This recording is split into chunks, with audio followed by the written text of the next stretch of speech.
Right now, mate.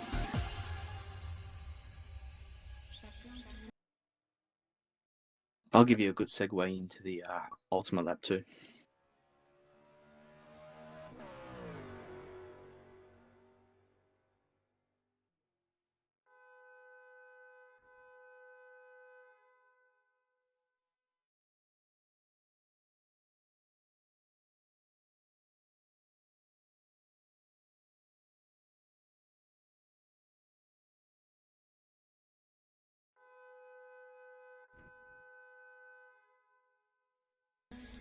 Uh, Word has it, Steve, that you had the pleasure of driving it. How have you found that car?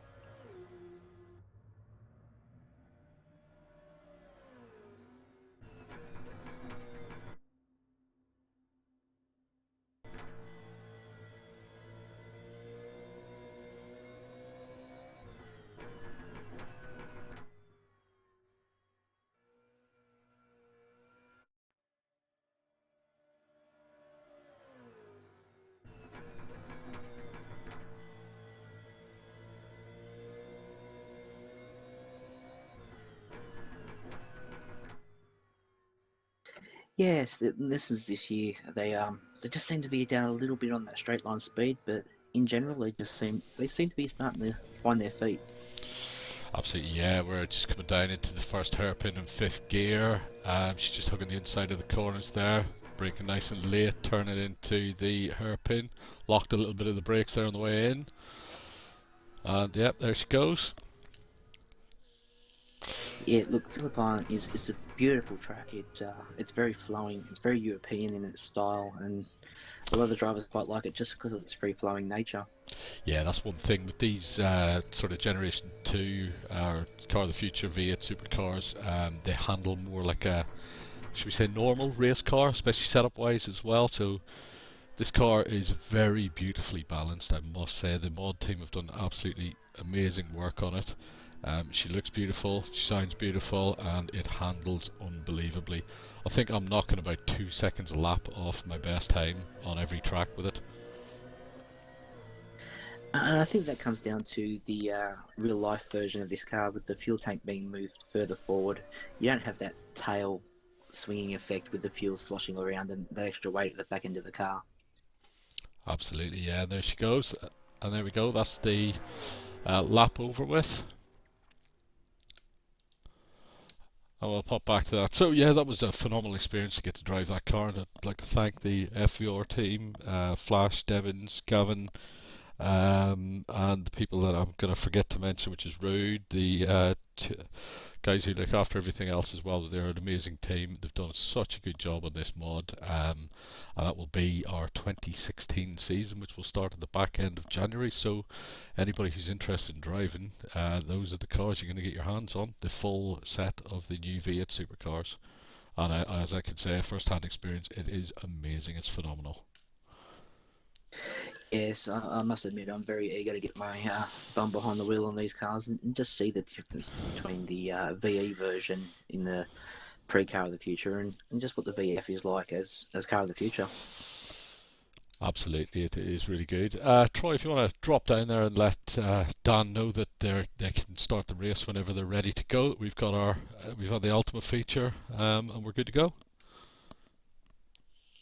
Will do.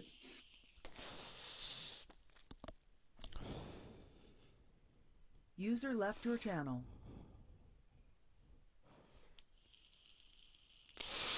Yeah, folks, so we're getting ready for the second race today. This is the longer race, and with the tyre issues that everybody had in the first round, it's going to be interesting to see how it goes. This race is 47 laps long. You must use both tyres with a minimum of 15 laps on the soft tyres. So it's going to be a bit of a challenge, to be honest. There's no compulsory pit stop, apart from the obvious one to flip from softs to hards or hard to softs to make sure you run both compounds. Interesting to see, Troy, whether they're going to go and make this on the 2 stops, or will there need to be a third stop? Well, that is the question, and that previous 36 lap race showed that tyre deg is quite high here today, so I'll be surprised if someone is going to be gutsy enough to try and do it on a 2-stopper. That's true, yeah. But then these guys amaze us every time when they hit the track, to be honest. So yeah, let's see what happens. Um, so as we suspected, SRT went the opposite to the Ford team of Gavin with the tire strategy there, and it paid dividends and then some. Yeah, definitely, and definitely with with this style of racing, strategy does come into it. Obviously, not as much as Formula One, but if your strategy's on song for that track on that day, it definitely gives you a big advantage over the rest of the field. Yeah, again, I think it comes back to the team scenario where you've got two opinions. You know, Gavin sounding out his thoughts on himself, and as he said there when we interviewed him, that he stopped too early, at 40% left on the tyres on the front. 40% is quite a lot. I know it doesn't sound like much, but it is still quite a lot of laps that you could still have done and pushed a little bit more on that. Oh, most definitely, and that's the thing with these tyres. They've still got some good life and some good grip in them, right down even to the 20% mark. Yeah, absolutely. I know he's kicking himself in that, but you can be sure he is not going to make that mistake for a second race. Well, they do say hindsight's got 20/20 vision, and he'll know now that he can push that car that little further on those tyres and hopefully regain what he lost in the first race. Absolutely, that's the beauty of touring car racing, though. It's not just one race. It's a couple of races, and you learn from your first race, and you get a chance to put it right for the next race as well, which I think it makes it that much more intense and that much more. It gives that much more in the driver's hands to actually make the difference rather than just the car. Although the car obviously does play a big. Oh, most definitely. And if your setup's not there, then you're not going to be anywhere to be seen. But one thing that we've got to really watch out for in this race is it is a reverse grid. So a lot of the faster guys are going to have to fight their way through the slower guys. Now, these slower guys have got every right to try and fight for the position. So it could see Tyre Dead go even higher on these faster guys. Absolutely, and just to add something to the mix for everybody, the number one car has appeared for this longer race as well. So our current champion has decided to make an appearance. Be interesting to see how he goes on. This grid doesn't look right from what I can see, Troy. We've still got Gavin on pole from Rob. Yeah, I think the guys just figured it out there. Yeah, it's not quite right. So let's get them reset and regridded. Yes, what are your thoughts on Clark entering the race at this late stage with what looks like no practice? Look, no practice for Brett might as well be the same as you and me taking 10 hours of development time.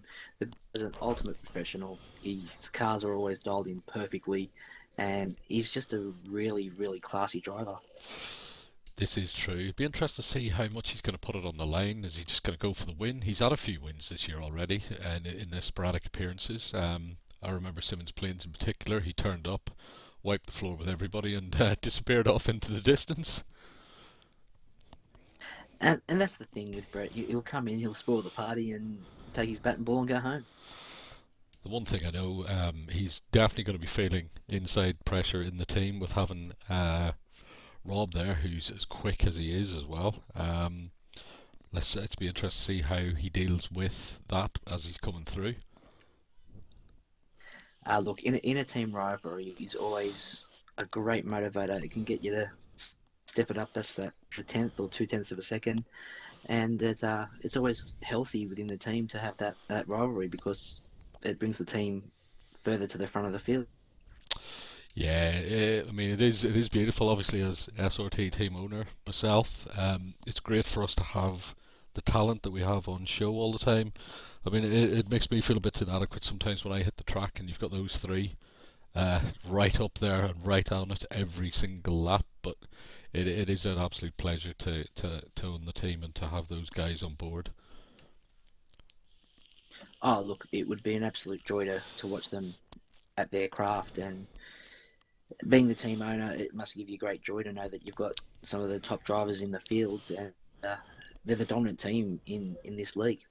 Absolutely, yeah. I mean, I think the only thing that we want as a team is we want somebody else to step up and give it the challenge. But some of the things you hear, obviously, we've got the inter-team radio and stuff, Troy. I mean, some of the calls you get in the middle of a race, you know, you're battling away and you're driving your hardest and stuff, and these guys are another level with the things they're thinking about. They're already talking about tire temperatures a lap in. They're talking about grip wear. They're talking about where they can back it down. They're passing each other advice and stuff. It's just a machine when it's going. It's wonderful to be a part of it and to see, you know, what the really top guys actually do and how they think. Oh, definitely. It really makes you think how technical this sport really is. Definitely, I think possibly for an upcoming feature, Troy, we should expose the SRT team channel to the commentary, so that the viewers can get an idea of how these guys are actually so quick and on top of their game. Most definitely, it gives our viewers an insight into what actually happens on track. It's not just a couple of guys sitting at home with their computer chair. A lot of these guys take this very seriously, and it's almost like what you hear with the team chat on the V8 Supercars live. Absolutely, mate. I mean, these guys, they're twice. So here we're gridding up. I think it's a warm-up lap first. I'm hoping it is. Yeah, we usually have the Yeah, we do. formation lap and then we're Formation stuck lap. into it. But yeah, just coming back to that, the one thing about these guys and sim racing that is different from the real world. Obviously, there's the safety aspect, but if we put that to one side, it's the team engineer driver relationship. These guys are their own engineers. That's what always just amazes me is when as part of the team, I'll bolt on somebody else's setup, do a few tweaks to try and make it suit me a little bit better. But these guys have actually engineered their own car from start to finish, and not one of them out of the three drivers drives the same setup or even closely resembling it. And that's exactly it. I mean, I remember when there was a feed on Brett. He did 1,000 laps of Simmons Plains, I think it was, just to try and get a grip on what the car's telling him and what this change causes the car to react. And it's just amazing how much effort these guys actually go to just to prepare for one race. Absolutely. I mean, they just take it to another level. Yeah, it is phenomenal, the work rate that goes in. Most definitely. I mean, then you get the hacks like myself that's, I've only been in this league for 12 months and I spend maybe a Friday night before the race just trying to dial the car in, and it's not enough time, not if you want to be up the front with these other guys. Yeah, that's where it's good for me with having the big team. My setups, the only ones that I appear to be able to drive are Dan's setups. I seem to get on with them quite nicely, and I'm usually thereabouts with Dan on track. But as for bolting on a Rob or a Brett setup, I just do not know how they get the times out of it. The car is so different, it's ridiculous. Oh, definitely. I had a drive with a couple of setups at different tracks, and my style of driving, I like a car that's very pointy but yet settled in the rear.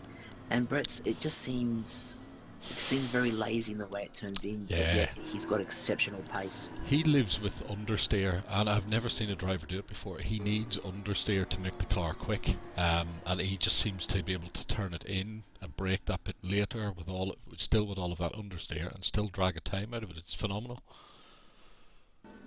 Well, that's exactly right. And in that braking aspect, I did, like I said earlier in the broadcast, I did some time with him at Simmons Plains, and it's the way he uses the gearbox in the car to slow the car before the braking point, because you make a lot of time up into that hairpin at Simmons Plains, and he's braking at the, I think, 100-meter board, but he's jamming it back a gear before he brakes, and the thing's and it's not locking. Right, so we're just gridding up now. Formation lap is finished. Darren Goosey on pole from Ian Hannon, Roger Clark 3rd, Dan Stevens 4th, Dave Kinnaman 5th, Gavin Cox 6th, Rob Herbert 7th, and our current champion in 8th position with little or no track time. Here come the lights, so cars in gear. 2, go, green, green, green. Oh, and a poor start from Darren Goosey, which compromised everybody else. Dan Stevens quickly nips into second. Roger Clark got the worst of that.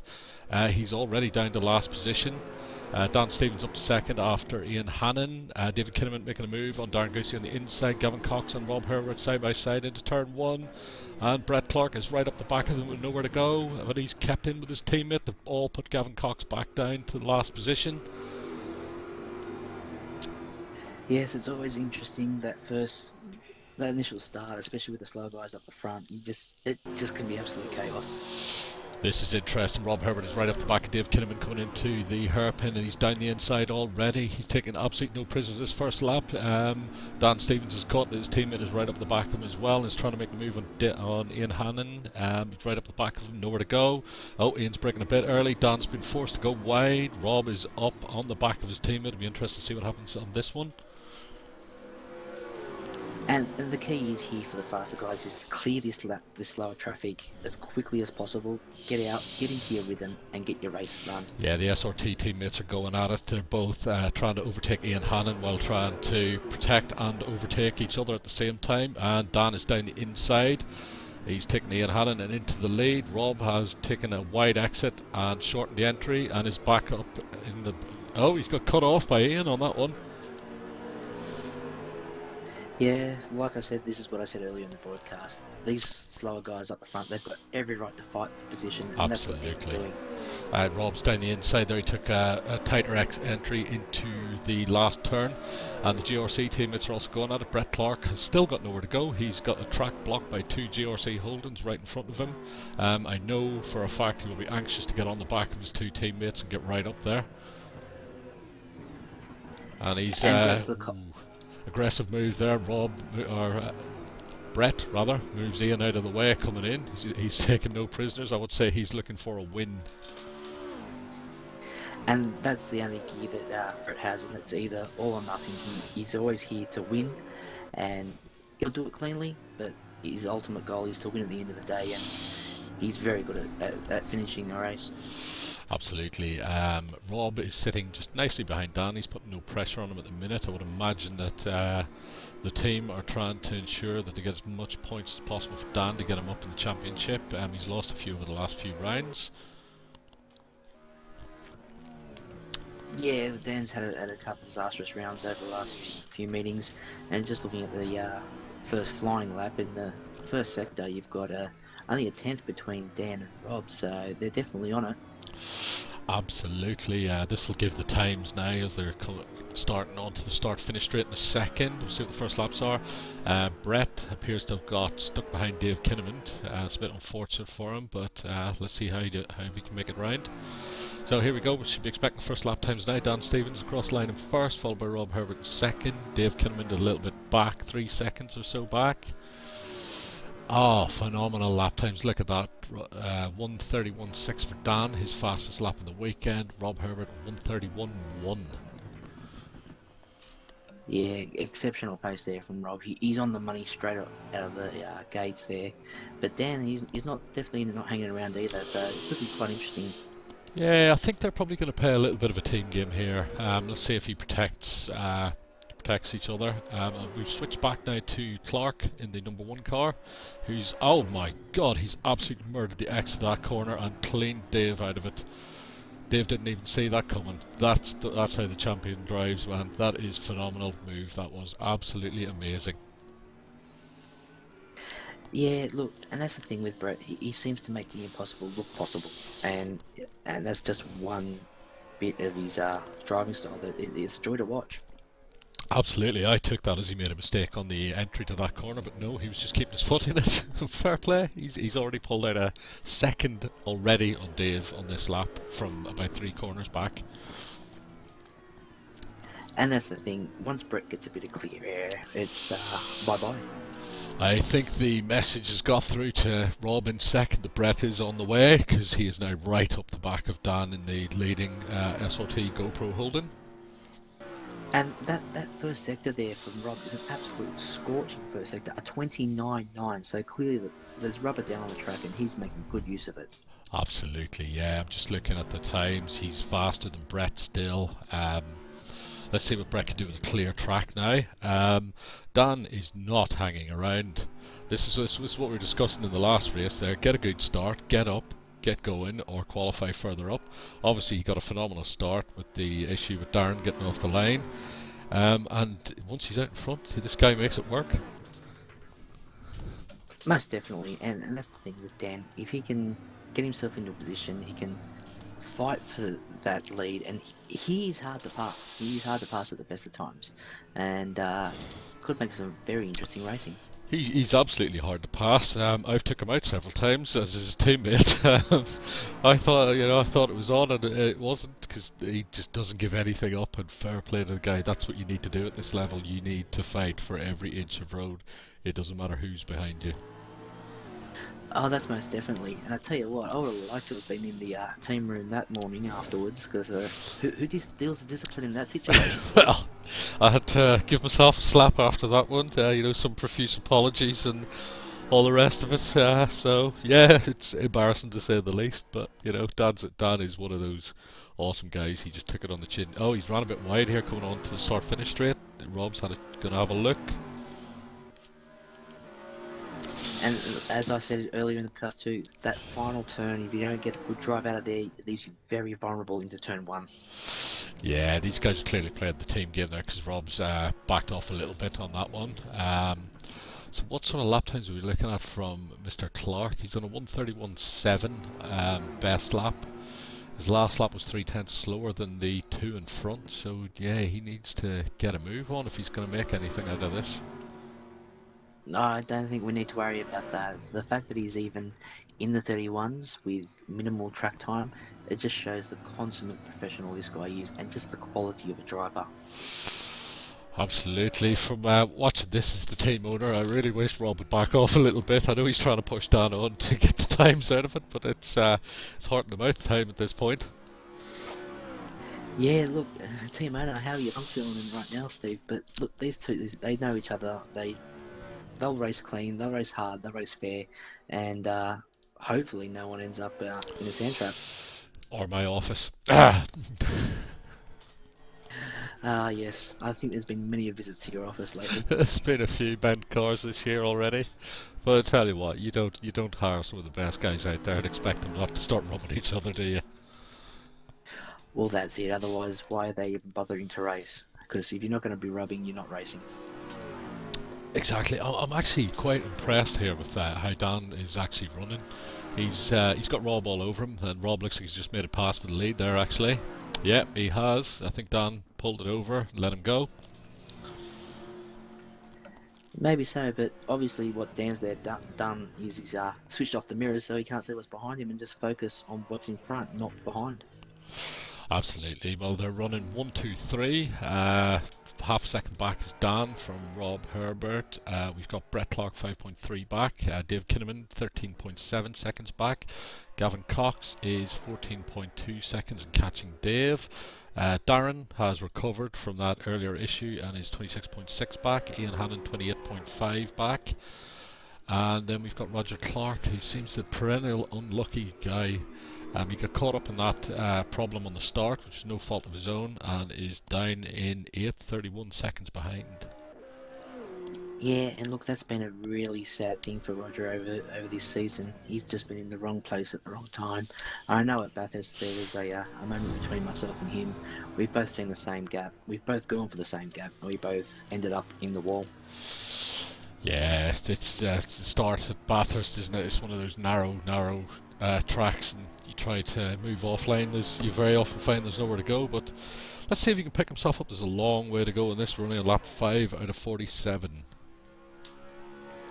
Well, that's exactly right, and he's not far off Ian there, so those two could duke it out later on in the race and just have a bit of fun with each other and make for some entertaining racing. Yeah, the one thing as we were discussing earlier is the setup changes, particularly between my drivers, all three of them not running anything even similar in setup. If you just take a look at the top speed on the track, Rob is doing a 281 kilometers per hour down the straight. Dan did a 271 while almost in the slipstream, and Brett's in a 276. So they're running 3 different rear wings. And that's the thing again. It comes down to rear grip. You know, if your car's balanced well enough, you don't need to add that extra bit of rear wing there. So you're going to have that extra couple of Ks, which is going to help you going into turn 1.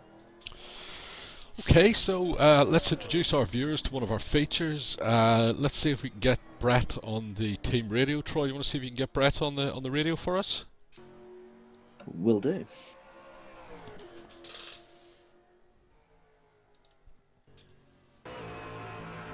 User was moved to your channel. Hi Brett, I know this is one of our features in the middle of the race. We're going to try and talk to you while you're going through the lap. Phenomenal start, mate. You're up to third, you're running behind your two teammates. How's the car behaving? Front right tyre struggling a little bit, but we expected that. I obviously didn't get to race the first race this morning, so I'm a little bit down on knowledge of the track, but I'm getting quicker I think as I go, so at least I'm catching Dan. So yeah, it's going alright. Absolutely, yeah, we just noticed there on the timing, yeah, you're definitely getting faster, more consistent as well. What's the plan? Are you going for the win? We'll always never say no for a win, but it'll be interesting to see what happens with Rob later on in the race. You know, he's got quite a lot of pace at the moment. I don't have that kind of pace in me right now. But certainly I think second's on the cards if I can keep this going and get up to Dan. I just heard on the team radio that his tyres are struggling. He's a little bit further down on his front right than I am. So trying my best to catch him up.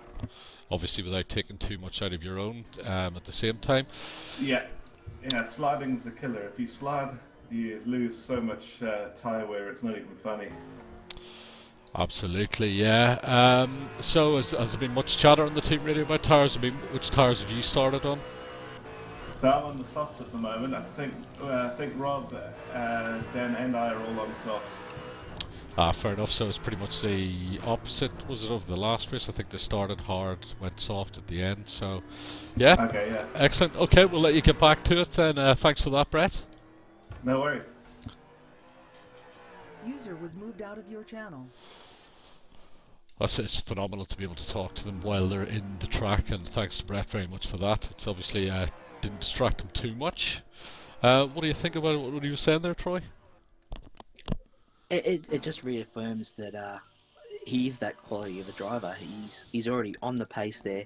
He's coming to grips with the car as he's going along, and no doubt I definitely think we'll see him fighting for a win. Absolutely, yeah. I mean, he's only 8.5 seconds down. One bad pit stop or one back marker for Rob, and you know they're back in it. And as he says, he's feeding himself into it. Well, that's what they say. You know, you need to have that ticket to the final 5-10 laps of a race to know where you stand, and that's what Brett's doing. He's working out where he's going to be towards that back end of the race, and then planning his attack from there.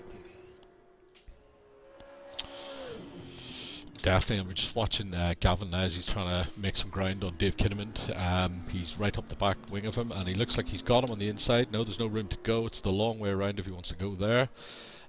Interesting battle here. I thought Gavin seems to have not been able to pick up as much on the start. I would suspect he's possibly on the hard tyres to start off with. What would you think?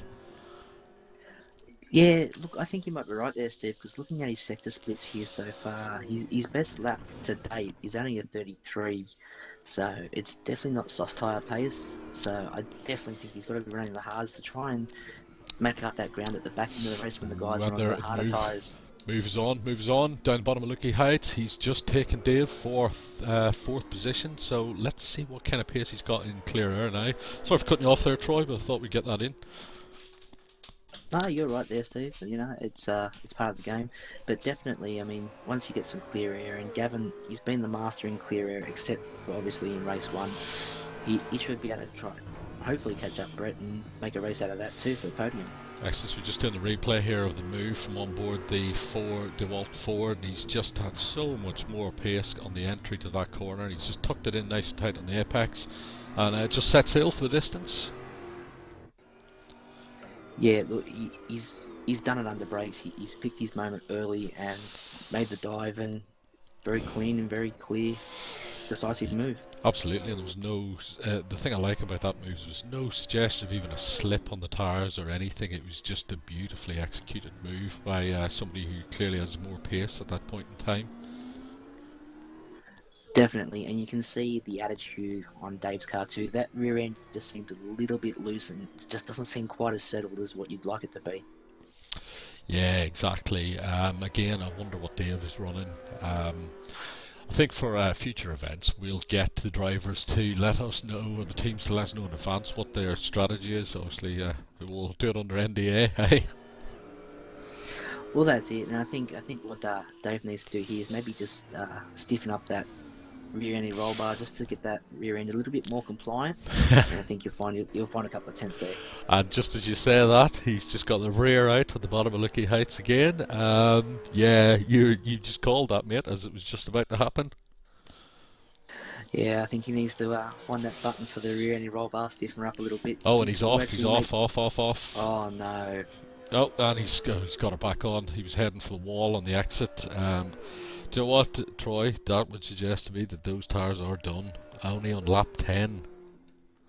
Yeah, clearly the tyre deck is really high up, or he's set up. He hasn't softened the springs up enough to just give himself a bit of tyre life there, and he's overcompensated, and it's just chewing the tyres. Yeah, you know what? He mentioned when we were chatting to him in the post-race interview that he was going to look at a couple of setup changes.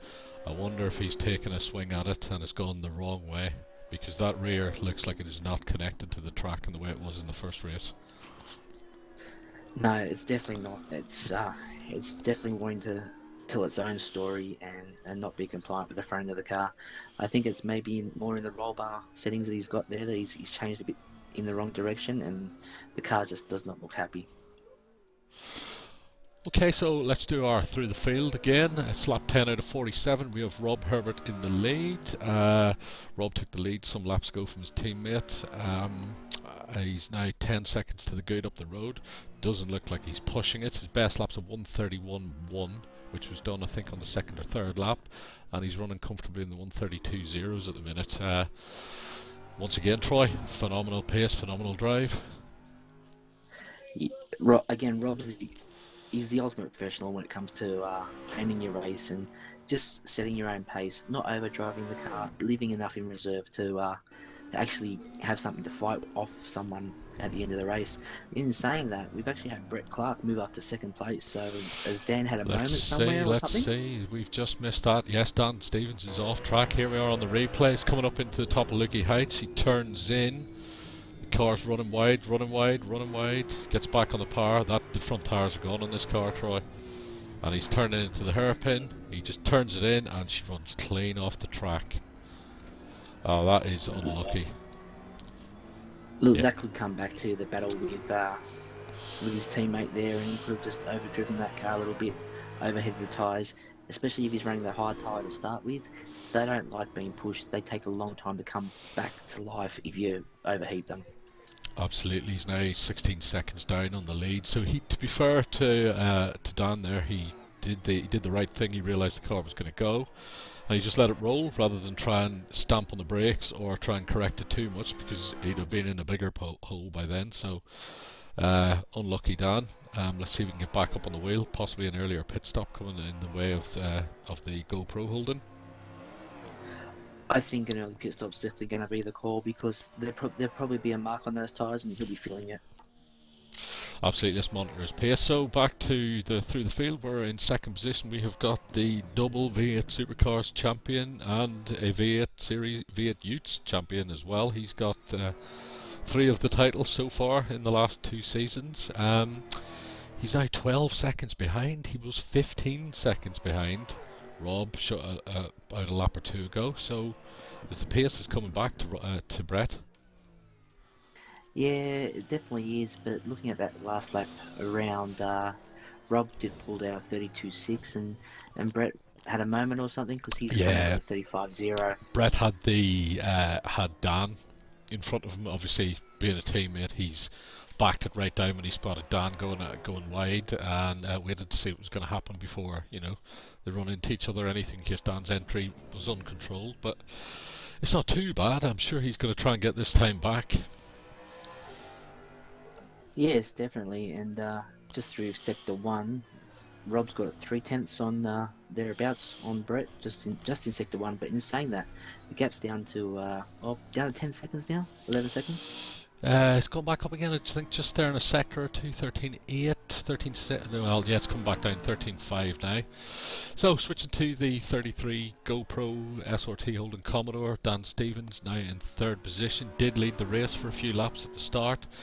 We heard there from Brett when we were live on the live feed that the team chat, Dan is discussing that his tyres are going away possibly a bit more than they should be, and that was evidenced by the slight off. What can he do from here? What would you do, Troy, if this was you? It's definitely a situation where you've got to take entire degradation into consideration. Do you make an early stop and go on the hards and risk maybe having to make a third stop later on, or do you just swallow it up and maybe go for a soft, hard, soft two-stopper?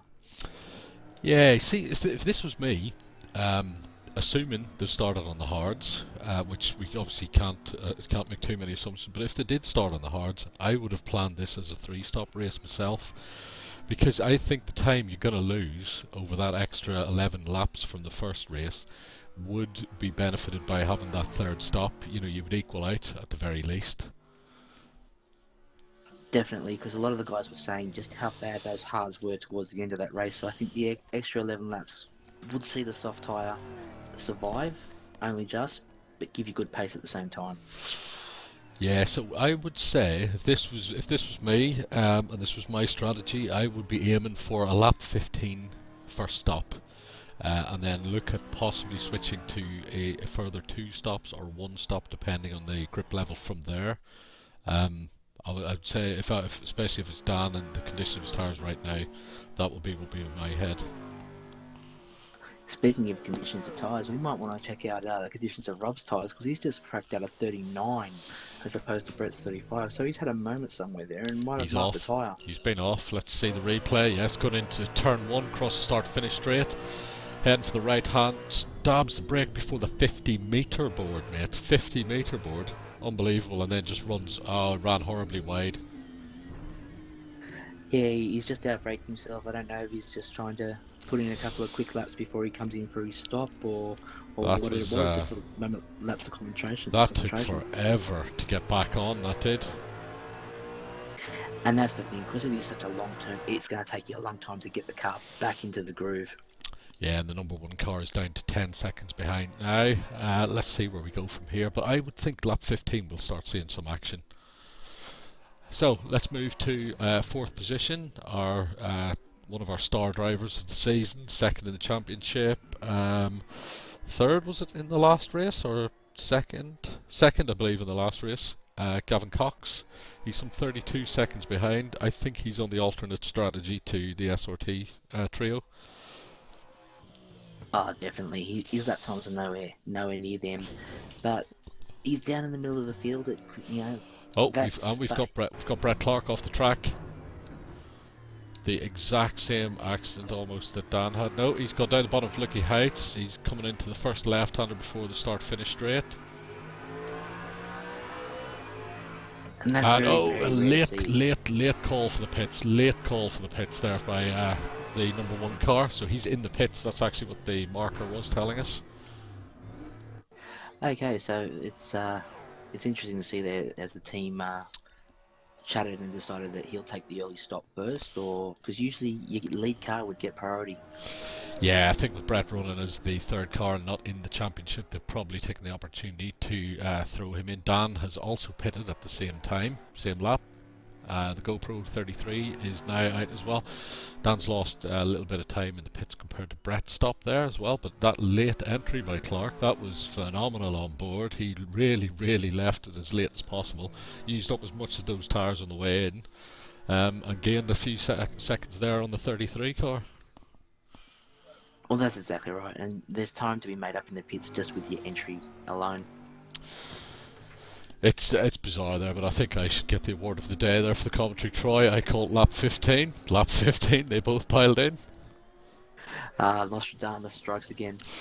I'd like to say insider knowledge, but I've distanced myself from the team, obviously, for the commentary duties this week. So, yeah, that's pretty much what I would have called, to be honest, and they've both gone for it. So I would suspect They're both going to run sort of average on these tyres for a lap or two to see what the wear is like. If the wear is okay, they'll run it to the end. If the wear is not okay, I would suspect both of them will then start to annihilate the tyres for about 10 laps and make another stop to get to the end. Definitely, you just got to ease the car into it on these new tyres. They're cold, they're going to slide a lot more, your deck's going to be higher because you're sliding the car around. But that clearly says that the SRT boys up the front, they've run the softs to start. Yeah, clearly. Interested Rob, see if he pits on this lap or the next lap. Brett made 3 seconds, mate. 3 seconds in the pits. That is just an amazing sort of time to be making. If we could, if anybody give the right arm to be able to make 3 seconds. Oh, definitely. And just looking at his second sector split, he's nearly 2 seconds faster than everyone else, just on that second sector alone. I think what he's done is he's got the confidence up, backed up. He's now chasing down Dave Kinnaman in 3rd position. Let's see, he's already annihilated him once with a late move. Fair move, nothing wrong with it, don't get me wrong, but let's see how compliant Dave is this time. I tell you what, Dave can make those corners extremely wide. Just looking, Brett's losing time hand over fist now. He's caught him at really a bad place on the track. I reckon he's going to go for Lucky Heights down the inside into the hairpin. No, Jesus, he's gone already in the chicane. Nope. Whoa, he's caused himself a bit of problems there. And that's the problem. When you're flying a car that's as unhappy looking as what Dave's is, you really second guess yourself as whether you got the confidence to pull the move I off. think You don't know his car's going to react. absolutely. I think Dave has looked in the mirrors and gone, listen, sunshine, you're pulling moves everywhere. You can clear off. He's just blocked him going down into Lucky Heights. Whoa, and they're touching. I'll tell you what, that number 1 car takes no prisoners when it wants past, does it?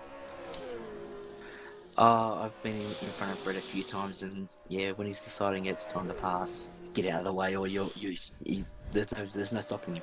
It's when it's go time with that car, isn't it? Yeah, he's just done it again, and he's off. He's past Dave now. I'm hoping he hasn't used up all the tyres because he's not pulling away. Dave looks the car attitude in that Rizla Holden looks angry to say the least.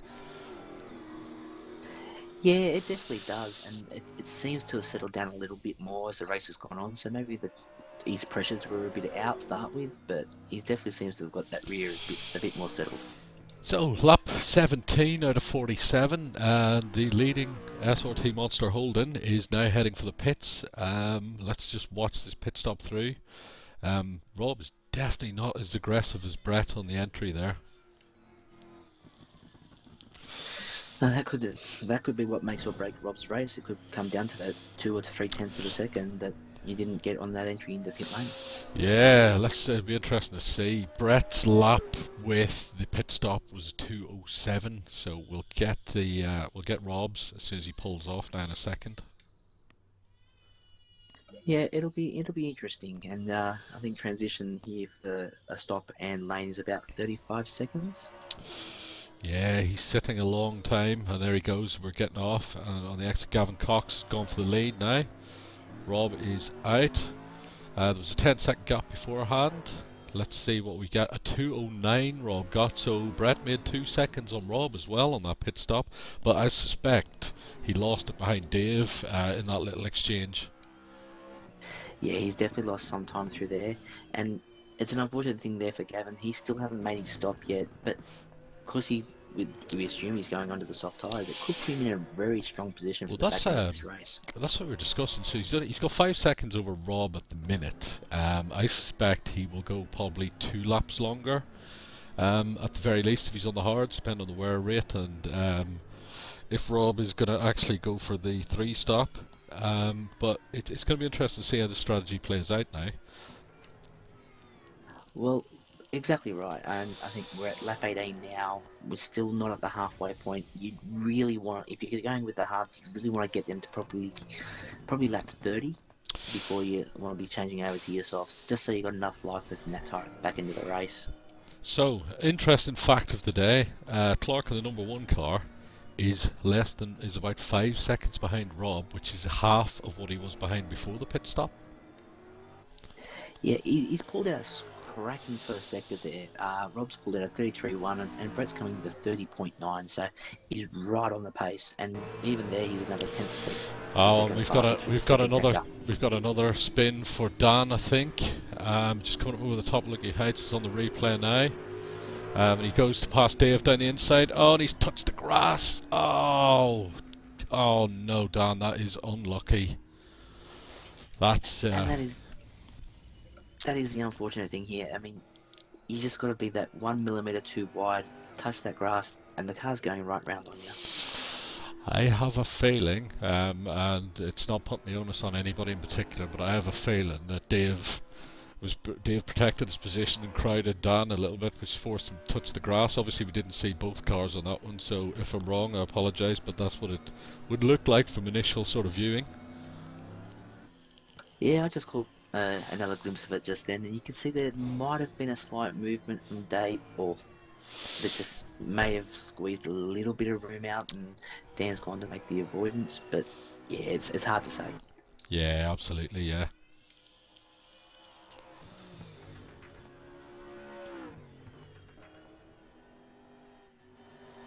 Yeah, so Gavin is leading nicely. Rob is 1.6 seconds behind. Brett is 7.6 seconds behind at this point in time.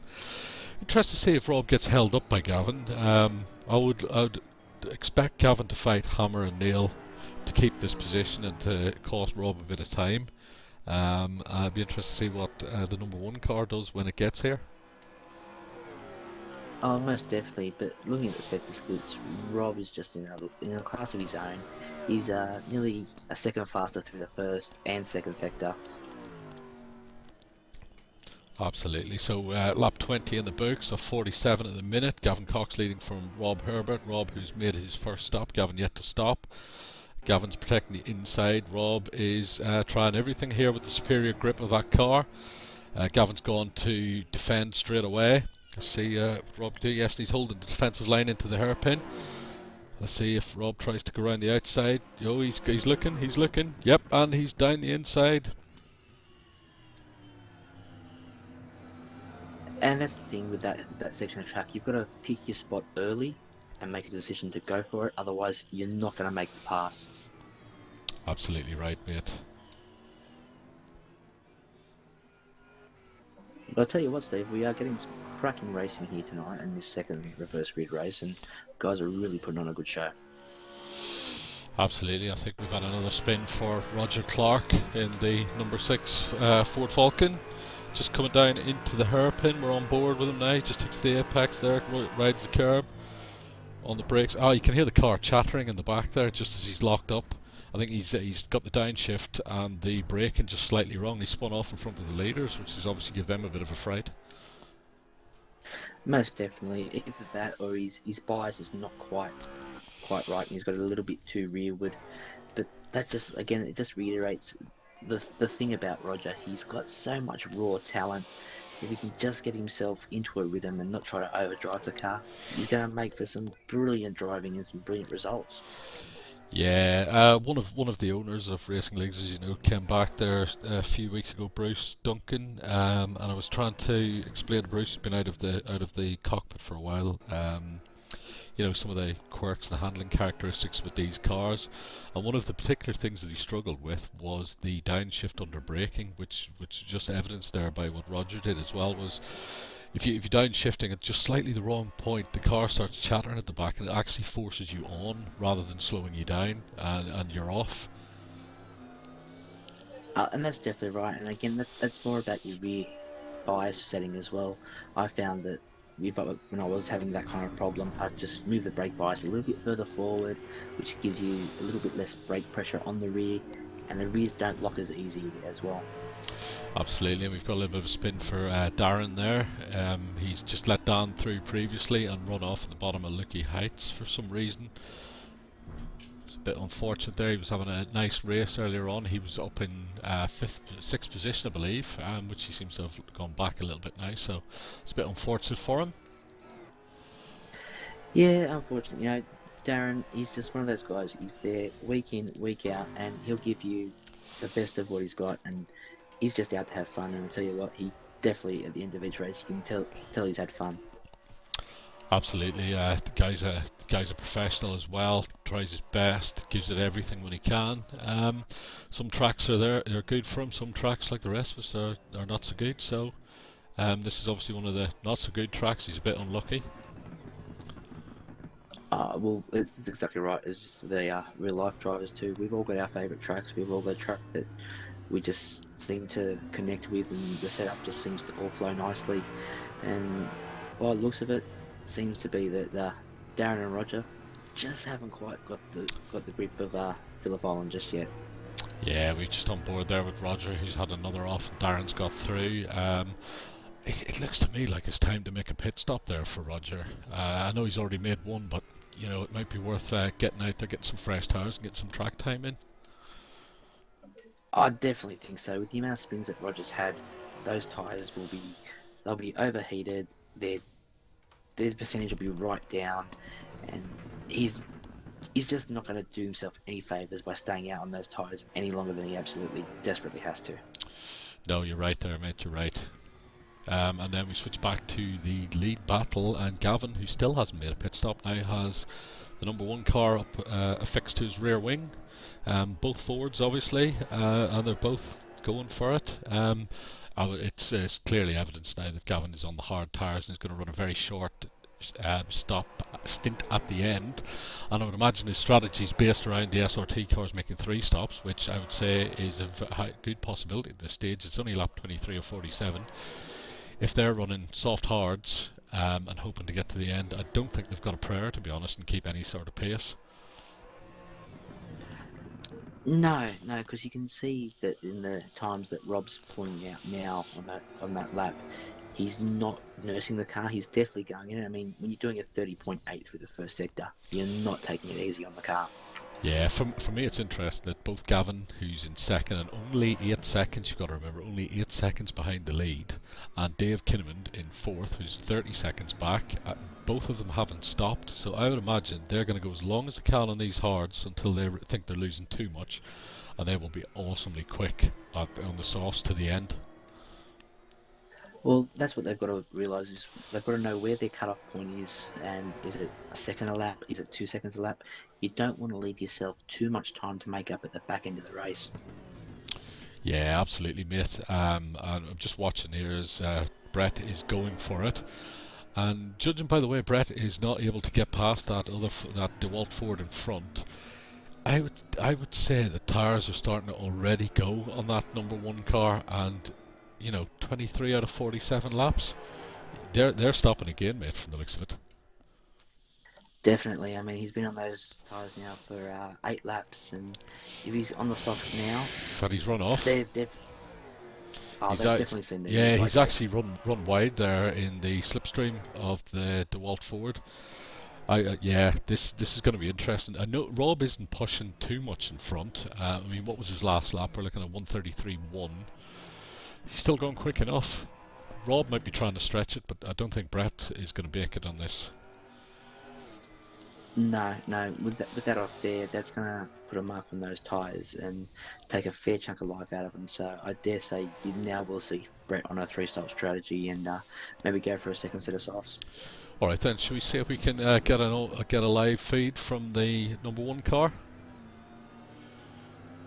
Yeah, let's see what he's thinking.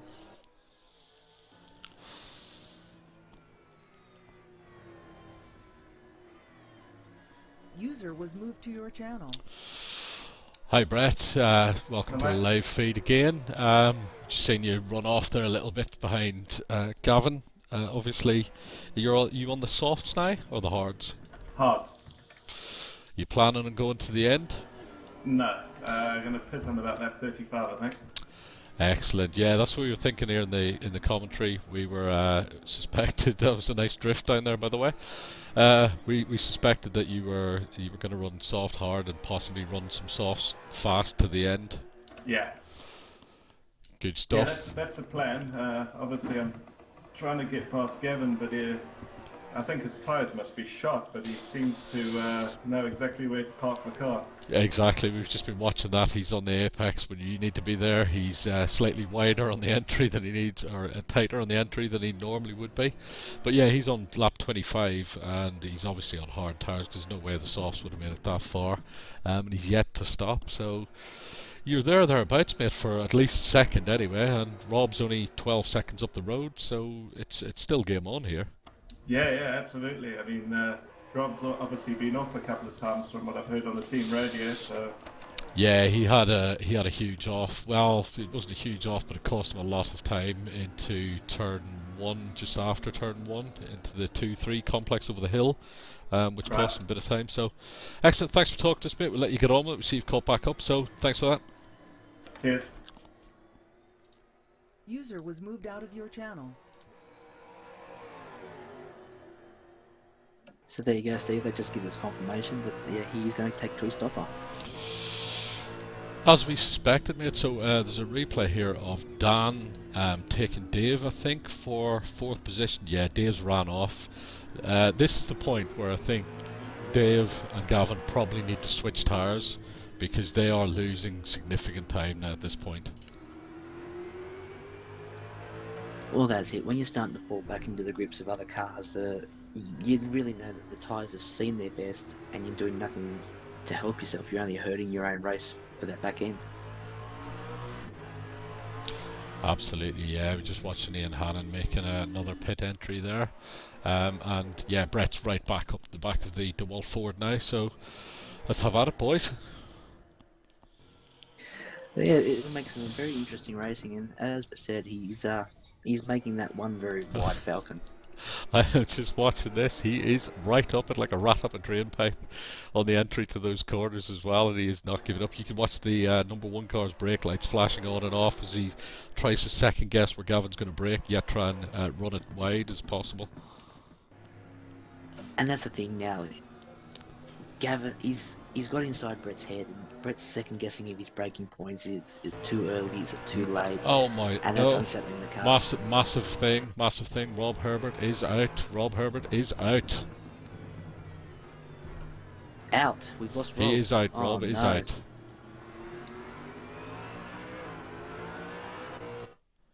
Yep, he's having connection issues.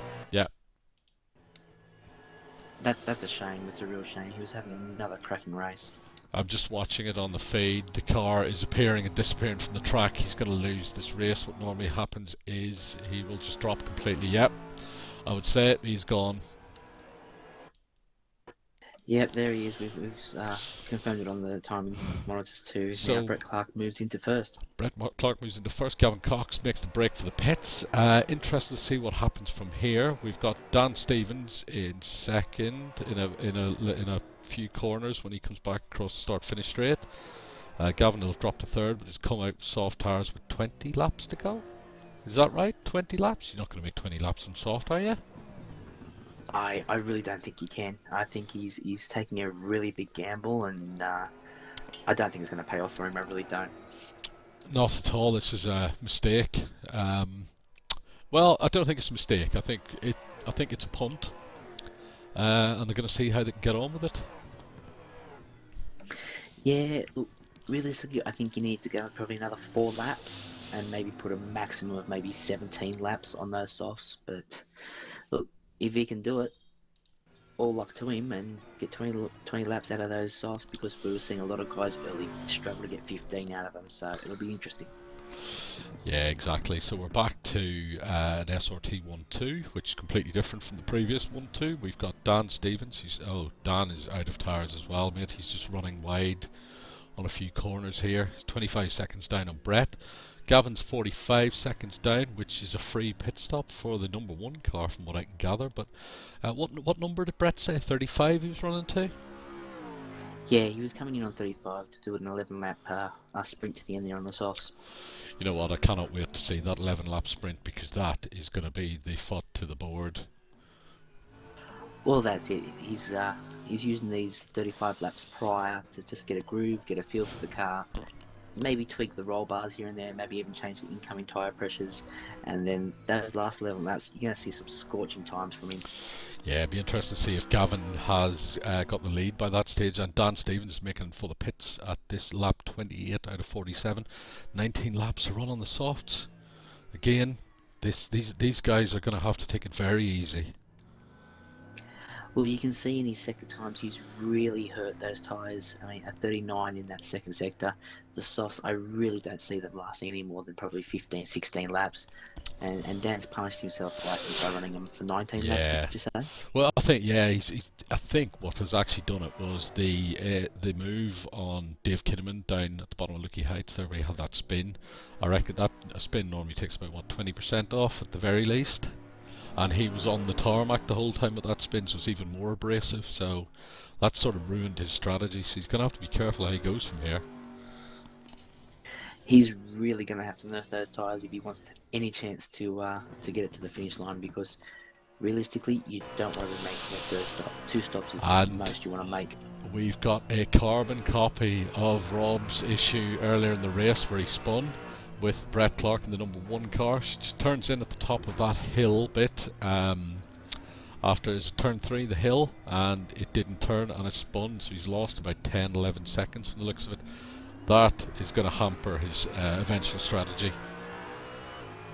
Yes, definitely. But can we get someone down just to check that? Because if we're having carbon copies to the leaders, there's got to be someone that's not happy with the winner. Absolutely, yeah. Nobody wants to win. Actually, I'll tell you one guy who wants to win, and that's Gavin Cox, and he is just playing this very nicely. But you know what? I think he's obviously going to get the undercut now because of that spin from the number 1 car. So Brett's going to come out somewhere around 10, maybe 11 seconds back of Gavin. But Gavin's on the softs with probably 11-12 laps on it. Brett's going to have only 11 laps to do on the softs. He's coming. Yeah, definitely. And I think the Rob dropout issue there has really helped Gavin in his fight for the championship here, because he's now got it down to 24 seconds, and it's falling rapidly that time. Has Brett had another off somewhere? I don't know. No, he doesn't look like it. No, it's just he's running back down. Should we see if we can get hold of Rob? It looks like he's still alive on the chat. Yeah, let's see if we can get User him. was moved to your channel.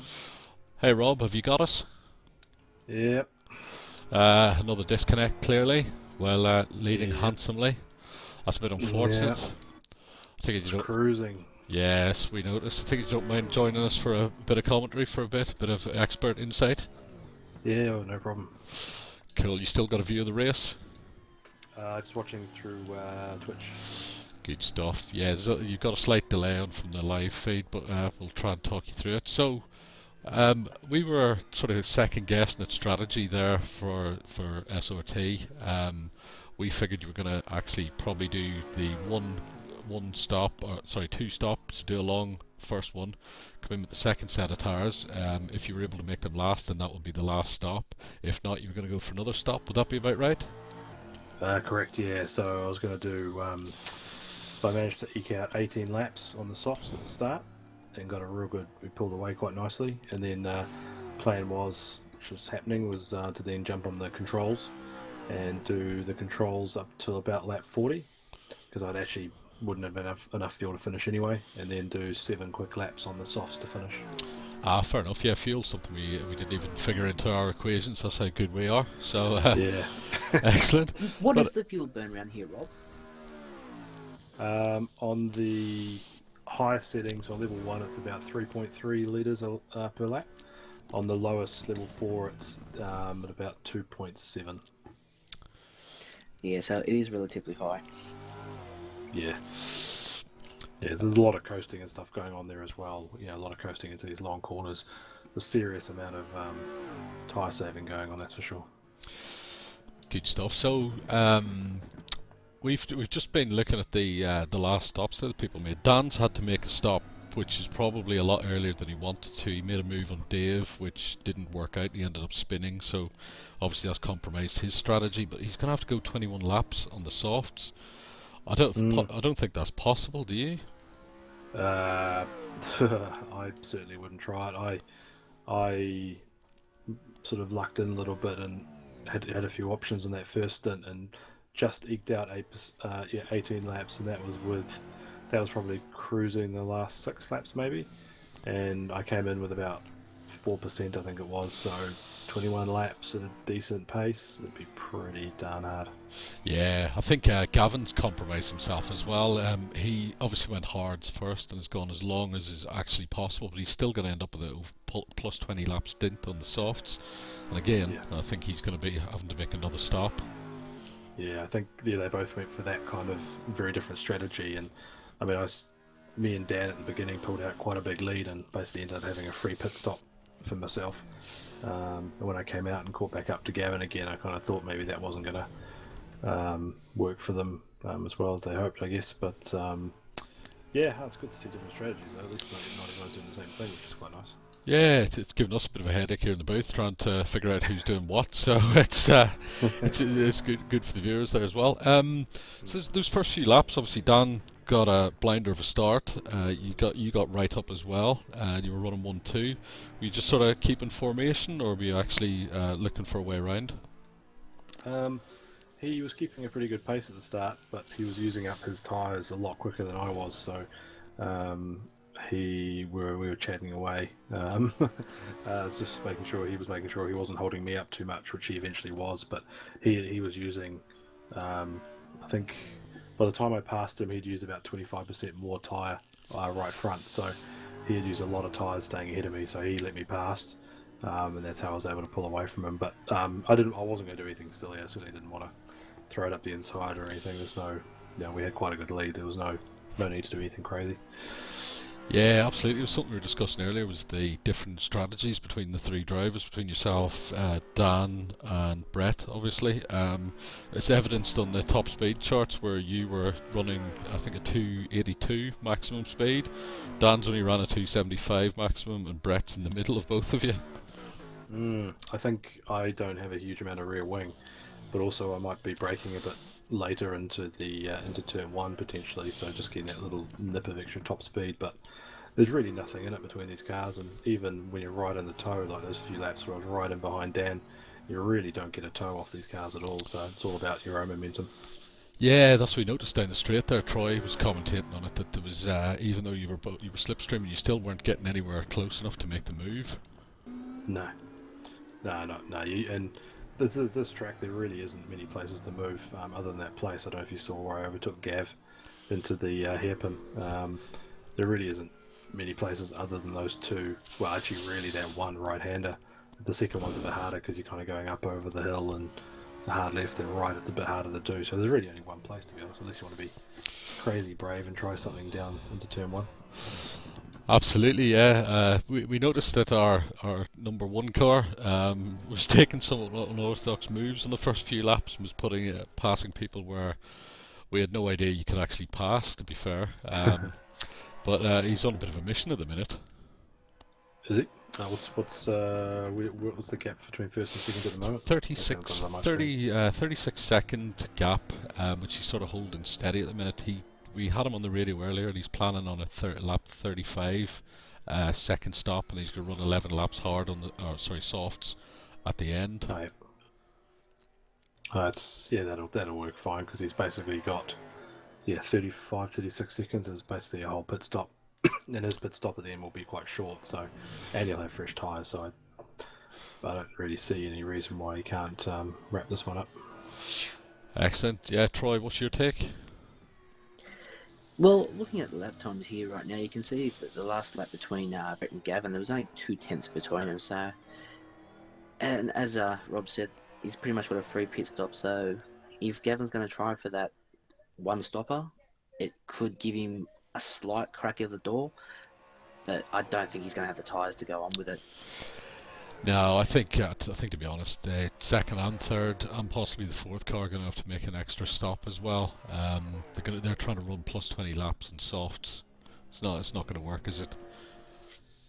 No, I don't think so. But Rob, is it a possibility to even run a one-stop strategy?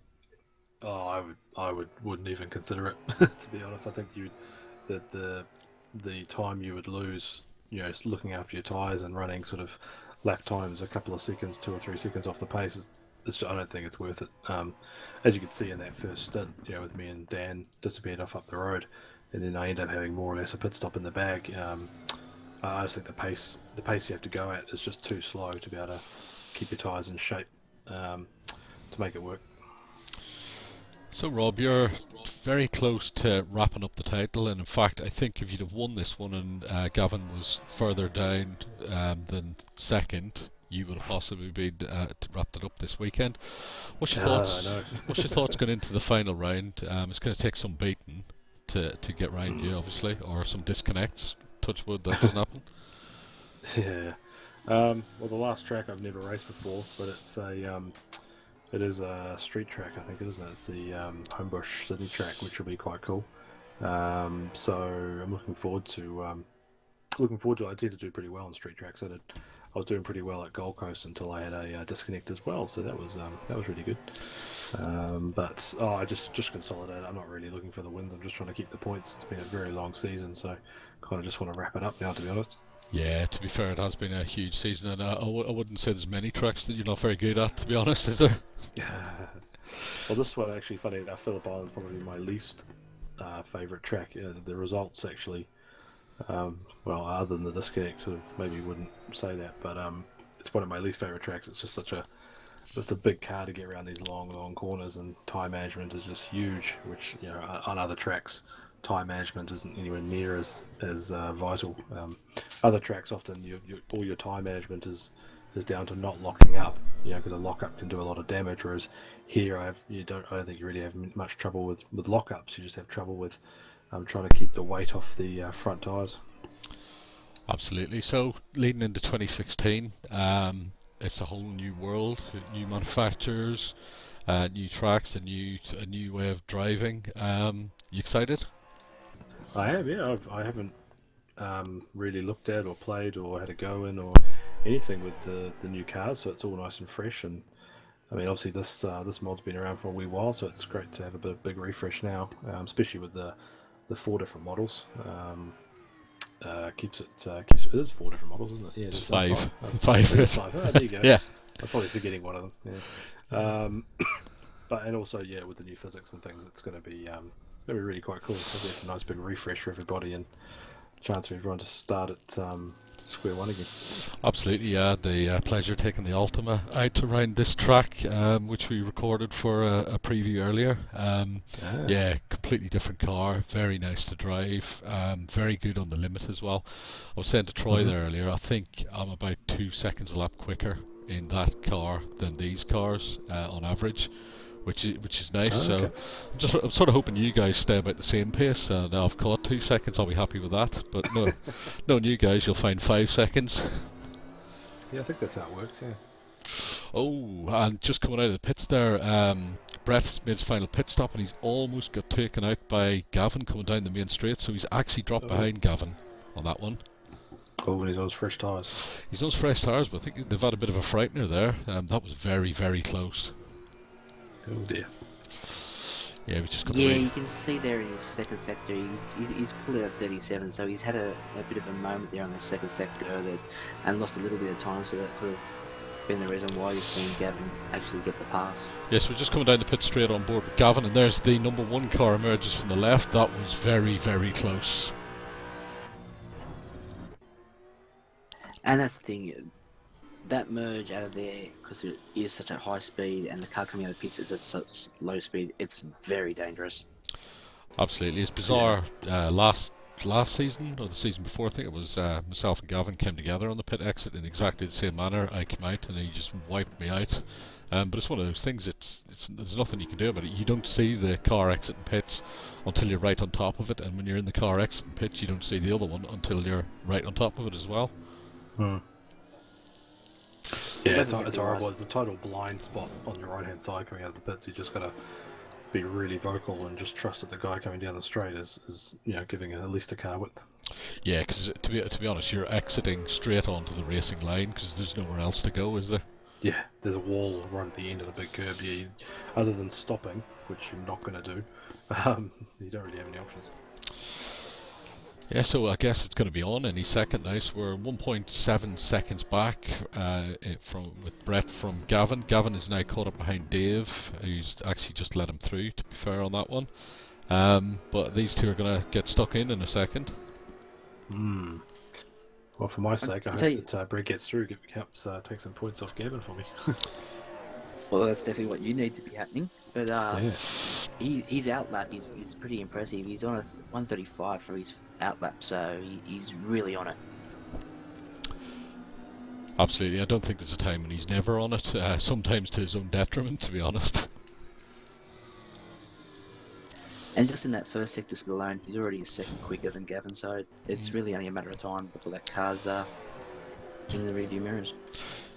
Yeah, so Rob, we were just discussing earlier team dynamics and stuff as to how the relationships goes and stuff. With two of you guys so blindingly quick and right out front all the time, how does that work within the team? Well, I mean, we definitely have our tracks that we have, our strengths on. But between the two of us, I mean, we do share setup information and strategy, and we do chat to each other during the race. Certainly. Oh, they're into each other. Sorry, guys, they're into each other.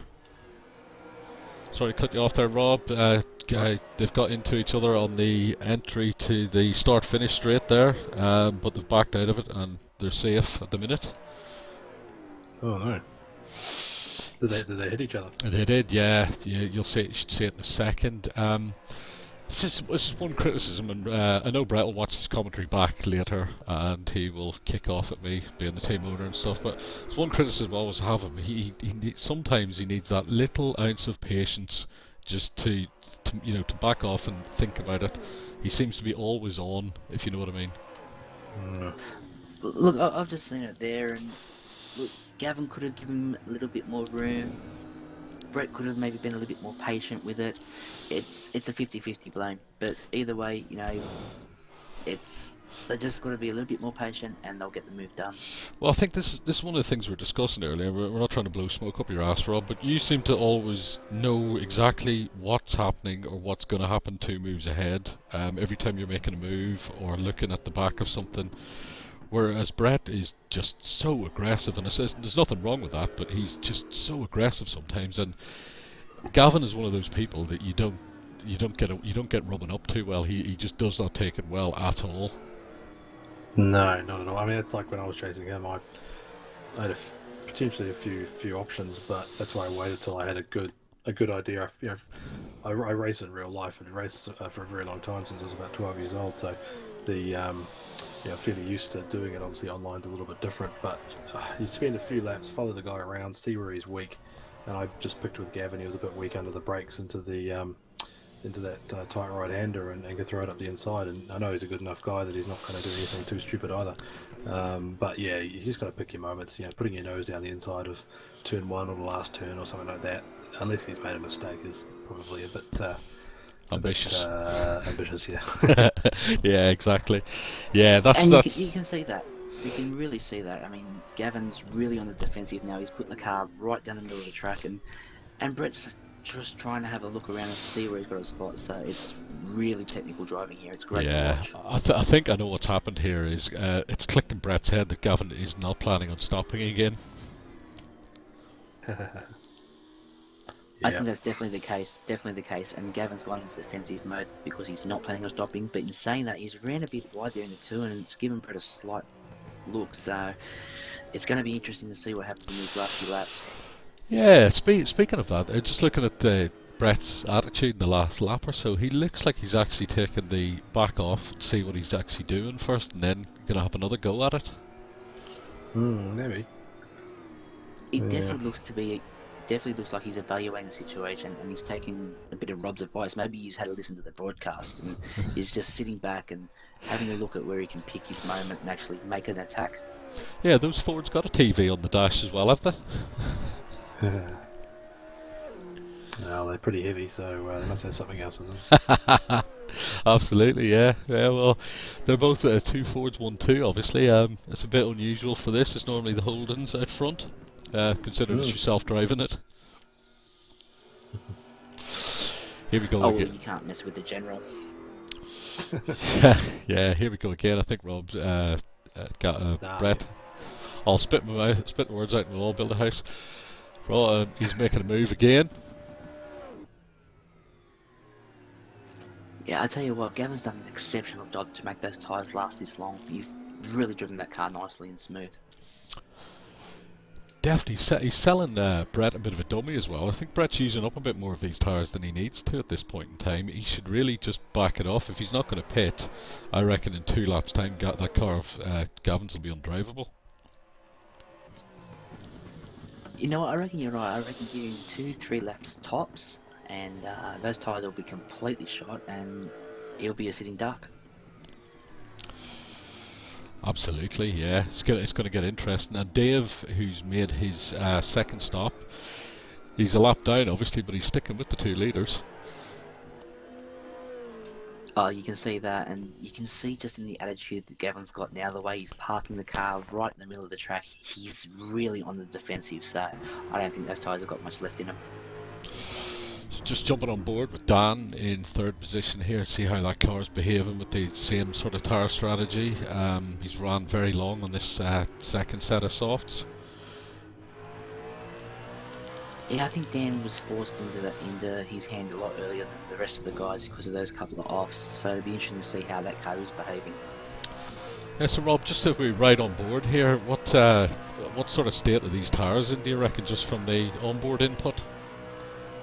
Well, if he's anything like my one was, they're actually surprisingly good. I think once you've done this many laps of this track, he's probably going to a bit of an automatic mode anyway. He probably isn't really taking in what he's doing, but they're actually surprisingly good. But you can really get yourself caught out into turn 1 with the understeer. If you don't get that nose tucked in, it can turn into an absolute mess. And I had a bit of a small off on one of the laps towards the start of the race, but they're looking pretty good to me. I mean, I know he was using his tyres probably about 30% harder than I was, so can't sort of guess what they would be down at the moment. But he's looking pretty tidy. He has no pressure on him, so. That's true, so we're just getting on board with Brett in the number 1 car there, and just as we switch to the onboard, he's losing the rear. I'm wondering if he's pushed too hard. Well, He's on softs now from lap 35, he went on to softs, we're on lap 42, so he's got, 7 laps on these already. Gavin's got a good 1.8 second lead at the minute, bizarrely. Looking at the sector splits, I tell you what, I'm in awe of Gavin's driving here tonight on this second set of tyres. He's done a 30.7 in the first, a 36.2 and a 26.0. And you look at Brett's sector splits on fresh rubber, he's got 31.0, 36.1 and a 26.6. So I tell you what, he's got to be man of the match tonight for me. Apart from our esteemed company who was blitzing everybody for the 2 races. Okay, obviously by default, we shall say. My ISP can go into the sin bin. Absolutely, yeah. I think I'll be paying them a visit, seeing it's costing us. That's alright, I'm moving house shortly in a couple of months, so I bought a house, so I have a brand new internet connection and none of this tomfoolery. Excellent, that'll be good. So we're down to 1.6 seconds behind now. It's the gap seems to have stabilised a little bit. We've been on board with Brett there for this lap. The car does not look like it wants to do what he wants it to do. Yeah, that could be an interesting thing. Maybe a bit too aggressive on the springs, and it's just the tyre deck is getting to him, or he's maybe just picking his moment. So we just switched over to the lead car on board as well. Let's see how that car's behaving for this lap as well. So we're lap 43 out of 47, heading into turn 1. Car's running, just seems to be running very smoothly for this length of tyres. And that's the thing, he's obviously been driving that car very smoothly all race, because if he's able to fend off Brett this late in the race, this late into this set of tyres, he's got plenty of life left in him. Yeah, I mean, Brett's down 2.3 seconds at this point in time, so he's losing time everywhere.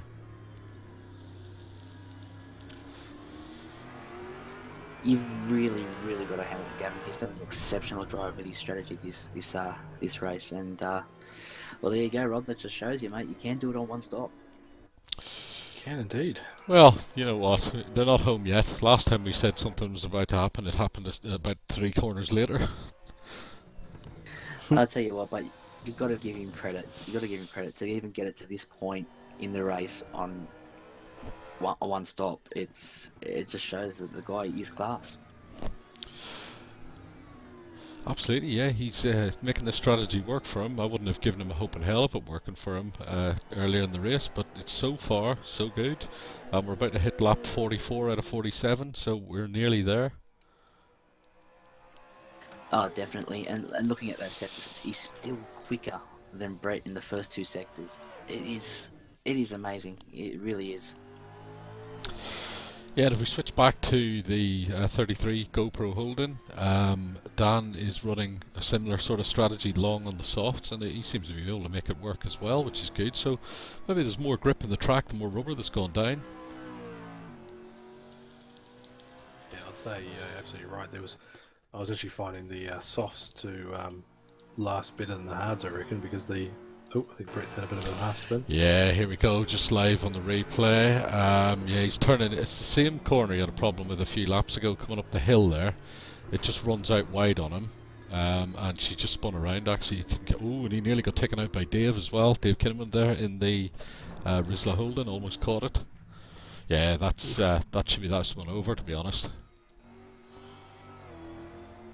You'd have to say that's race winner Gavin on that one, and it's an exceptional drive. Yeah, it'll be interesting to note what lap times Gavin runs from here. We noticed, particularly with you, Rob, in the last one, once you got past and got a bit of a lap gap out, that your lap times just dropped off by about a second and a half, just to protect the car. Yeah, exactly. It's no point pushing it more than you need to. Again, especially around here, I was finding the softs were, I think, lasting better than the hards in a funny old way. I think the funny thing is with the hards is they just slide across the surface and wear out a lot quicker, whereas the softs, you don't have to use much steering input to get the same bit of grip. So I think, funny enough, in a roundabout way, the softs actually last and a bit better suited to this track than expected. Yeah, it seems to be the more rubber that's gone down, it seems to protect the tire a little bit better, and it's clearly working for Gavin and Dan and Dave. I think as well, I mean, bear in mind that the guys haven't been able to test with this much rubber down before as well, so you kind of make all your assumptions and stuff before the race, and you have all your strategy written down, and then all it takes is another 30 laps of rubber, and okay, these might last another 10 laps. Yeah, excellent. I mean, that's one thing about R Factor 2 in particular. The railroad really is an awesome feature to have as well. It's excellent. So we've got 2 laps left. I think we're on lap 45, about to hit 46. Gavin's got a nice 18-second lead now, so I think Brett's clearly tire limited, and is just going to have to cruise it back home. Yeah, I think Brett's run his race. It's now just conceding that second step on the podium is better than no steps on the podium at all, and just bring it home in second place. Good bag of points for SRT, and move on to the next round. Absolutely, yeah. So final round of the season at Sydney Motorsport Park. It's Homebush, isn't it? Yeah, the street track. Yep. Yeah, Sydney Olympic Park, mate. My hometown, my home track. I actually visited it there the other day, and it's well in the swing, and the grandstands are up, and the curbing's going in now as we speak. Excellent. So how long before the actual event do they start the setup, Troy? About a month out, mate.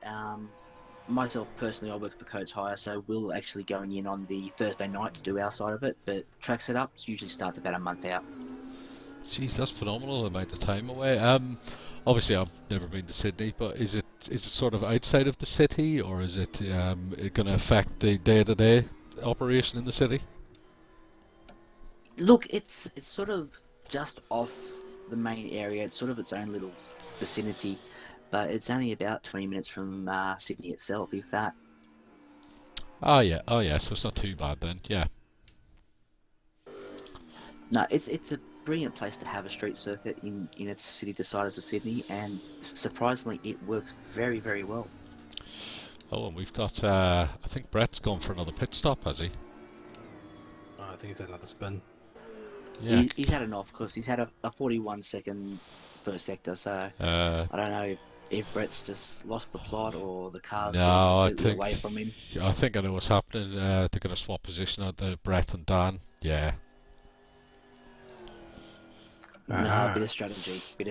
Yeah, race finished. Gavin Cox is the winner. Brett is running very slow, so yeah, I think he's going to do a bit of team strategy here, get Dan up. Hang on, did that come from the team boss? Did you just send out secret messages there, Steve? No, I wish. These guys operate awesomely on their own. It pretty much looks after itself. I tell you what, must make your job as a team principal that much easier. Yeah, the only thing I have to do is give myself a kick in every time I run into Dan or one of them. And yeah, you've hit the nail on the head there. You can see Brett, he's dropped right back to third now. Dan's taking the second spot on the podium and a whole bag of points.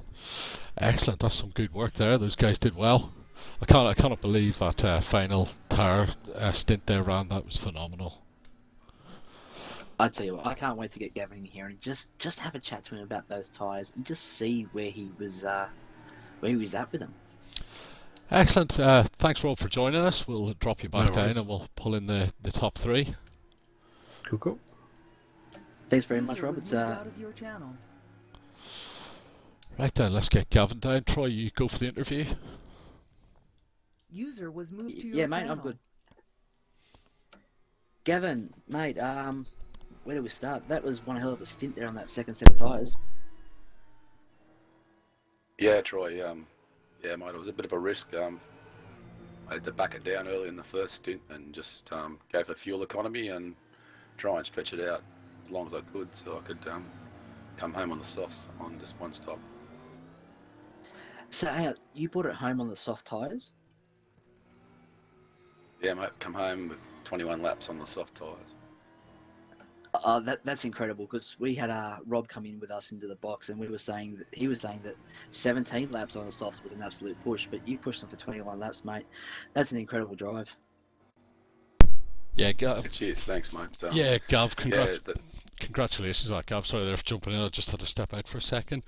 That was stunning, mate. That's one of the best drives I've seen all year. I didn't give you a prayer in hell of actually running that last stint. Yeah, mate, I didn't think I'd give myself much of a chance until I sort of passed Brett coming out of the pits, and I was sort of looking back to see how much of a gap I had, and I was just hoping that I could sort of stay in front of him for a few laps until his tyres started to go off a little bit. Yeah, mate, you played that an absolute blinder there as well. I think he tried too hard, and then I think he was just waiting on you to actually pit and left himself no time at the end. But awesome race, mate. Well done. Congratulations on that. Excellent. Thanks, Steve. User was moved So out let's of your get channel. our second place finisher down, Troy. User was moved to your channel. Hey, Dan. Howdy. Go ahead, Troy. Dan, mate, obviously some team orders there playing out at the end there to get the second spot on the podium. No, don't know, no, mate, because me and Brett had no comms during that race because I didn't have him in my list. So he actually pulled over for some reason. I was going to take it. I was going to say no. No, absolutely, mate. It's the way to go. I think as we were talking, we had Rob in there on the commentary after his dropout. The team pretty much manages itself, so I reckon he's decided to give one for the team there. But mate, that last stint on those tyres, well done. That was a Herculean move there to get through on that long stint. Was that soft at the end? No, I actually went different to what Rob and Brett were doing. They went soft, hard, and then soft. I went soft, soft, hard. Ah, fair enough. So tell us about the move that I think cost you the most out of this race was Dave down the bottom of Lucky Heights there. We only had the onboard from your car, and it looked like either you got moved over a little bit onto the grass or maybe slightly misjudged it. What happened there? Well, if you saw on the opening lap, that's where I actually grabbed Ian doing the exact same manoeuvre. Yeah. But when I went to do it on Dave, I did it a little bit sooner, and I ran out of tarmac. Ah, fair enough, because we were on board, we only had the onboard from your car during the replay, so it actually looked like a car jigged a little bit to the right. We were wondering if maybe David crowded you a little bit, but yeah, that was a bit unfortunate. How much did that take out of your tyre percentage, that spin? That took 12% out of my right front and 10 out of the rears, but it wasn't. I had the brakes on while I was on the grass, and then when I hit the tarmac again, I put my foot off the brake so I wouldn't wear them out too much. Yeah, we were commentating on that you even crashed with style. Yeah, no, I was very lucky, mate, to actually spin around Dave and then didn't take me out. So it was quite lucky, but silly move. I did it too early. I thought I could do it again, but obviously Dave is a stronger driver than Ian, and he was going to hold his position, that's for sure. And I got the right rear on that grass, and she just was all over. Absolutely. Troy, anything? Well, yeah, I mean, Dan, obviously we've seen that Gavin came through with the win today, and he did it on a one-stopper, and Rob himself thought it was impossible. What do you think? And we've only just found out he did that last stint on softs only, 21 laps. Yeah, well, I was actually quite shocked at that. I think he was playing possum all during the week, saying he can't last on the softs, and he brings that one out, so good on him. Yeah, fair play. Congratulations, Dan. Well done. We'll drop you back up and then we'll go talk to everybody in a second. So if they want to wait, it'd be cool. User joined your channel. Cool. User was moved out of your channel. Hey, Brett. Third place, mate. Not what you wanted or what we thought you were going to get. No, it was a terrible race. Terrible race. I wouldn't go that far, mate. There was some awesome moves there made by you. I think Dave got snookered at least once with somewhere that was unexpected. Yeah, very aggressive race as always. Did you cost it yourself too much by going too hard at the end after Gavin? Too early? Yeah, I put on the wrong tyre. I thought the default change was sprint, and it wasn't, and I didn't even look at it. Right. That so makes I put the controls on. That makes a lot of sense now. What do you say, Troy? Yeah, it definitely makes a lot of sense, and because we thought you were going for the softs, and that put you right in the box seat for the win. Yeah, I thought I was going for the softs, but basically put the controls on, overheated them, catching back up to Gav, and I just couldn't get the temps back down. I tried to back off for a few laps, but they just weren't coming down. The tyres were just they were too hot to turn in and give any grip. So where I'd normally get on the throttle, I was having to get on it a couple of seconds later, and just couldn't get back up to him. And then tried to do an adjustment mid corner on my front anti-roll bar to try and get a bit more bite into the corner, and spun off. Excellent. Well, congratulations anyway, Brett. Thanks for your time and thanks for the onboards during the race as well. I think that added a nice little dimension for everybody. So, well done. Thank you, mate. Nice one. Cool. Yeah, thanks very much, Brett. Yeah, we'll hop back up in a second. We'll just wrap this up. User left your channel. So, Troy, that's a bit of a two damn good races there. Unfortunate for Rob, he disconnected and didn't make it out of that one. But all in all, two damn good races, yeah. Look, Steve, tonight's racing's been absolutely sensational, and I'm sorry, but I really can't go past Gavin's drive there. I mean, 21 laps on the soft. No one reckons you could get any more than 16, 17. It was a phenomenal drive. I'm blown away by it. Exactly. Well, next round is Sydney Olympic Park, so we'll be ready for that. Thanks everybody for watching. I've been Steve O'Connor, your host, and with me is Troy Allen. Cheers, guys.